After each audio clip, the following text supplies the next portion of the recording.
எதிர்பார்க்குறோம், இன்னும் எதிர்பார்க்குறோம், பெருசாக எதிர்பார்க்குறோம். திரும்பவும் சொல்கிறேன், டபுள் டாக்ஸேஷன் போயிட்டுருக்கு. இந்தியாவிலே வந்து தமிழ்நாடுல மட்டும்தான் டபுள் டாக்ஸேஷன் போயிட்டுருக்கு. அது ரத்து செஞ்சாங்கன்னா தமிழ் சினிமா துறைக்கு ரொம்ப பெரிய ஒரு ஒரு பெரிய ஒரு ரிலீஃபாக இருக்கும். ஃபிலிம் சிட்டி இல்லை, ஃபிலிம் சிட்டி கட்ட போகிறாங்கன்னு சொல்கிறாங்க. தாராமணியில் ஃபிலிம் சிட்டி இருக்குது. தாராமணி ஃபிலிம் சிட்டி அது வந்து கொஞ்சம் முயற்சி எடுத்தால் நிறைய பேருக்கு வந்து நிறைய சின்ன படங்களுக்கு வந்து காஸ்ட் ஆஃப் ப்ரொடக்ஷன் கம்மியாகும். ஸோ அந்த வகையில் நிறைய விஷயங்கள் எதிர்பார்க்குறோம். தமிழ் சினிமா துறை பொறுத்த வரைக்கும் இப்போது வந்து உண்மையாக சின்ன படங்கள் வந்து திண்டாடிட்டு இருக்கு.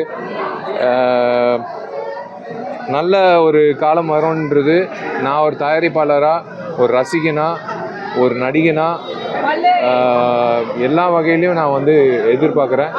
என்னோடய படங்கள் ஓடணும்னு நான் பார்க்குறது மட்டும் இல்லாமல் எல்லா படங்களும் ஓடணும்னு நான் எதிர்பார்க்குறேன். முக்கியமாக சின்ன படங்கள் ஓடணும்னு நான் எதிர்பார்க்குறேன்.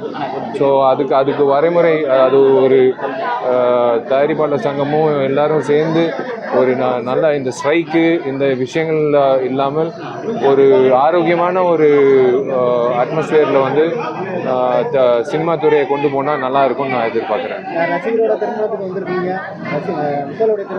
இல்லை, ரசிகர் இல்லை, இவன் என் தம்பி, செங்கல்பட்டு மாவட்ட செயலாளர் சதீஷ். எனக்காக எவ்வளோ செஞ்சுருக்கான். இது கூட நான் பண்ணலன்னா நான் எப்படி? எனக்காக போஸ்டர் ஒட்டியிருக்கான், எனக்காக வந்து கத்தியிருக்கான் தியேட்டரில், எனக்காக டிக்கெட் வாங்கி படம் பார்த்துருக்கான், எனக்காக வந்து இப்போ எல்லாரும் ரசிகர்களை திரட்டி ஒரு ஸ்ட்ரக்சராக பண்ணியிருக்கான். ஸோ இது கூட நான் வரலன்னா, திருமங்கலம் வந்து எனக்கு ரொம்ப பிடிச்ச இடம், மதுரை எனக்கு ரொம்ப பிடிச்ச இடம். அதான் எல்லாரும் சொல்கிற மாதிரி நானும் மதுரைக்காரன் தான்டா. ஸோ மதுரை மீனாட்சி அம்மன் கோயில் போயிட்டு அவங்களோட ஆசீர்வாதம் வாங்கிட்டு, சிவபெருமானோட ஆசீர்வாதம் வாங்கிட்டு சதீஷோட சதீஷ் வைத்தியரோட கல்யாணத்துக்கு வந்திருக்கேன்.